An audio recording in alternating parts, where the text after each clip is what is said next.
안녕하세요. 우리 주변의 특별한 감동 사연을 바탕으로 재구성한 스토리를 전달하는 감동의 바다입니다.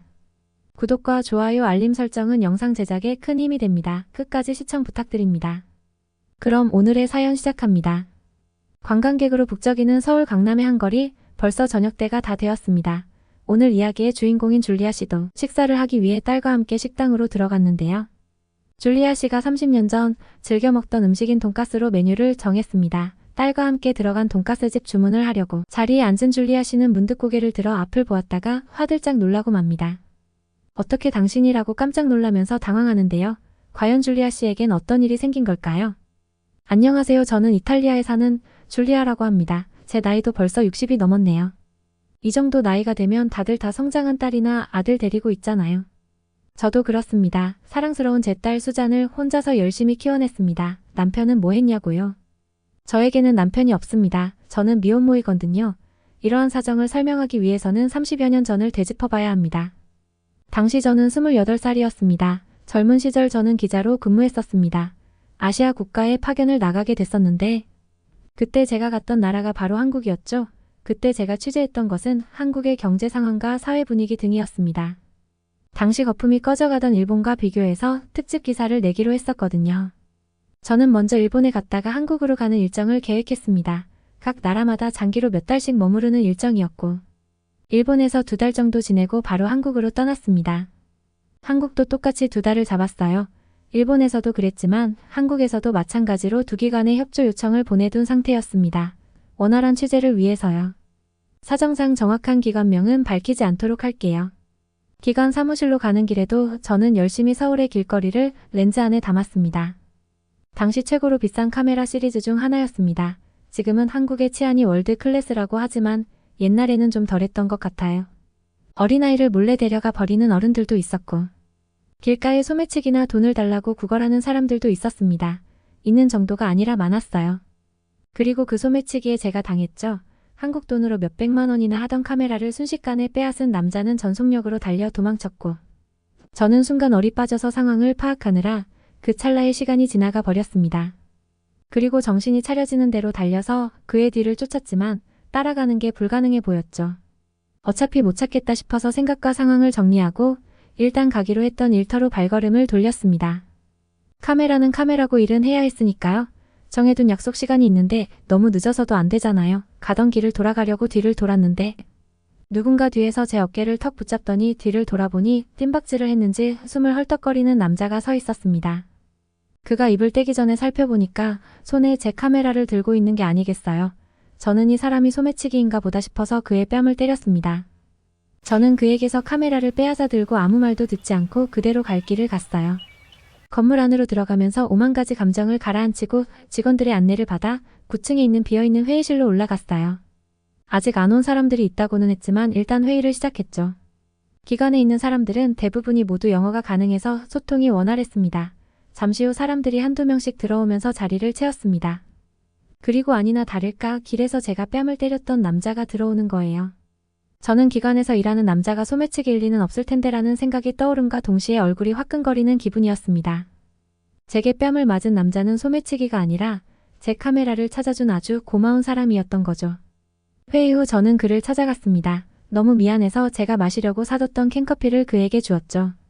아까 일은 정말 미안하다고 사과하고 일부러 그런 게 아니라 당신이 소매치기인 줄 알았어요. 말이 안 되는 것 같지만 아까는 정말 정신이 없었거든요 라고 변명을 했죠.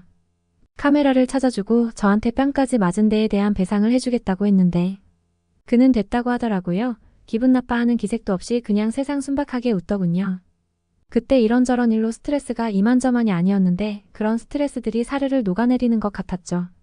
서울 곳곳을 돌아다니며 취재하는 날들을 보냈는데 기관에도 자주 들르느라 그 남자를 자주 마주쳤어요.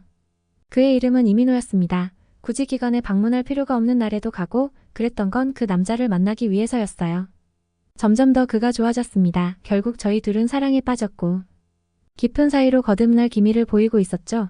하지만 문제가 있었어요. 시간이 참 야속하고 빨라서 제가 이탈리아로 돌아갈 날이 점점 가까워지고 있었고 당시에는 지금처럼 인터넷이 발달하지 않은 시기라 국제 연애가 보통 힘든 일이 아니었거든요.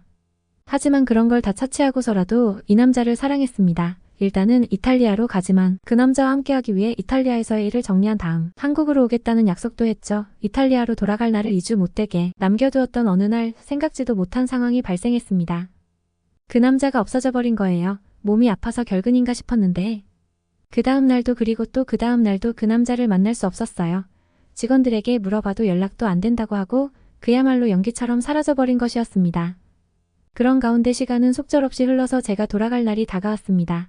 저에게는 그 남자가 첫사랑이었고 말로 다 할 수 없는 사랑을 느꼈었지만 감정적으로 행동할 수는 없었습니다. 회사에서 정한 복귀일이 있었거든요. 그렇게 그 남자가 실종 신고되었다는 소식만 듣고 이탈리아로 떠났어요. 비행기에 탄 내내 소리 못 내고 울다가 지쳐서 잠들었던 것 같아요. 이탈리아에 도착하고 며칠 지나서는 덤덤하게 사람들을 대했어요. 일하다가 울지 않으려면 그게 최선이었어요.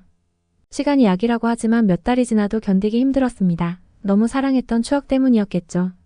그런데 어느 날부터 불현듯 구토 증상이 심하게 들기 시작했습니다. 음식을 앞에 두면 그러는 경우가 많아서 뭔가 이상해서 병원에 갔죠. 임신입니다. 그 남자의 아이라니 저는 그리 길게 고민하지 않았고 아이를 낳기로 결정했어요. 그렇게 낳은 아이가 바로 저희 딸인 수잔에게 저희 성을 붙여주고 정성으로 키웠습니다. 임신으로 힘들 때 돌봐줄 수 있는 그 남자가 없어서 참 마음이 힘들긴 했지만 혼자가 아니라는 생각이 저를 버티게 했죠. 저는 제 배에 있던 수잔과 함께였으니까요. 제가 처음이자 끝으로 사랑했던 사람의 아이와 함께. 그 남자의 피를 이어받은 수잔은 정말 예쁘게 생겼었어요. 그리고 아주 튼튼했던 아이를 보면 행복하면서도 씁쓸하고 그런 묘한 기분이 들었습니다. 처음에는 우울한 감정이 심해서 아이를 재우고 나면 혼자 몰래 울고 그랬었는데 아이가 커가면서 점점 울지 않게 되더군요. 그 남자 생각을 막을 수는 없었기에 씁쓸한 건 어쩔 수 없었지만요. 힘들게 아이를 충분히 키워놓고서는 일에 매진했습니다. 딸을 좋은 대학교에 보내주겠다는 일념 하나로 워커홀릭처럼 열과 성을 다해 일했고 그 결과 저는 직장에서 빠른 승진을 거듭할 수 있었습니다. 고맙게도 수잔도 공부를 열심히 해서 목표한 대학교에 들어갈 수 있었는데 앞만 보고 달렸더니 벌써 수잔이 어른이 다 됐더라고요. 어른이 된 딸을 보고 주변에서는 엄마를 빼다 박았다고 말했지만 제 눈에는 그 남자가 보였어요. 그 남자를 닮은 수잔 덕분에 못 본 지 30년이나 된 그의 얼굴을 잊지 않을 수 있었죠. 그런데 어느 날은 수잔이 그러더군요. 엄마 우리 한국 놀러 가요? 아빠가 한국인이라고 말은 했지만 갑자기 한국에 가자니 무슨 소린가 싶었습니다. 다름이 아니라 최근에 친구들 사이에 케이팝이 엄청나게 유행 중인데 자기도 푹 빠져버렸다면 꼭 가고 싶다는 거였죠. 처음에는 거절했어요. 친구들이랑 같이 가라고 했지만 꼭 저랑 같이 가고 싶다면서 며칠을 조르더니 그래서 어쩔 수 없이 수잔과 함께 한국으로 떠났습니다. 30년 만에 다시 밟은 한국은 참 많이 달라져 있었어요. 감상에 젖을 시간은 길게 주어지지 않았습니다. 하고 싶은 게 많은 딸이 여기 가고 저기 가자고 팔을 끌어당겼죠. 그래서 딸이 하고 싶은 거 다 하게 하고 가고 싶은 곳 다 가게 하면서 저는 그냥 따라다녔어요. 딸이 행복해하는 모습만 봐도 마냥 좋았거든요. 한국에 온 지 3일째 되던 날 길을 가다가 딸이 배고프다고 얼른 뭐라도 먹자고 하더군요. 그래서 가까이에 있던 돈가스 집으로 갔어요. 한국 돈가스는 참 오랜만에 먹는 음식이네요. 30년 전 그 남자와 돈가스를 자주 먹었던 기억이 있는데 이탈리아로 가면서는 한 번도 안 먹었거든요. 돈가스 집으로 들어가 메뉴를 고르고 식당 안으로 들어가 앉았는데 바로 건너 테이블에 이민호 그 남자였습니다. 저는 심장이 터질 듯이 뛰었고 손이 덜덜 떨렸습니다. 도저히 시선을 떼기 힘들어서 계속 보고 있었더니 남자도 저를 발견했죠. 몇 초 지나지 않아 그도 사색이 되었습니다. 서로 너무 놀란 것을 보고 서로가 서로인 것을 알았어요. 더 경악한 것은 저였어요. 갑자기 사라져서 죽은 줄 알았던 사람이 어떻게 제 앞에서 떡하니 나타난 걸까요? 저와 그 남자는 어떻게 되었을지 궁금하시죠? 그와 저는 연락처를 교환하였습니다. 한국을 떠나기 전에도 이야기를 많이 나눴어요. 도대체 그때 왜 사라졌던 건지, 어떻게 살았는지, 당시에 그는 불미스러운 사건에 휘말렸던 게 맞았습니다. 하지만 기적적으로 살아 돌아왔고 다시 평범하게 살아갈 수 있었죠. 결혼도 했었고 아들도 한 명 낳았었네요. 아내를 딱히 사랑해서 결혼한 것은 아니고 조건 맞아야 했던 결혼이라 아이를 다 키워낸 뒤 이혼해서 지금은 혼자라고 합니다. 민호 씨 역시도 지난 세월 동안 저를 잊지 못했었다고 하는데요. 앞으로 저희 사이가 어떻게 될지는 두고 볼 일일 테죠. 민호 씨는 며칠 내로 이탈리아에 여행을 온다고 했습니다. 그리고 저희는 그때 다시 제대로 얼굴 보고 이야기를 나눠보기로 했죠. 오늘의 이야기는 어떠셨나요? 줄리아에게 응원의 댓글을 아래에 남겨주세요. 구독과 좋아요를 눌러주시면 전 세계 다양한 이야기 들으실 수 있습니다. 지금까지 감동의 바다였습니다. 감사합니다.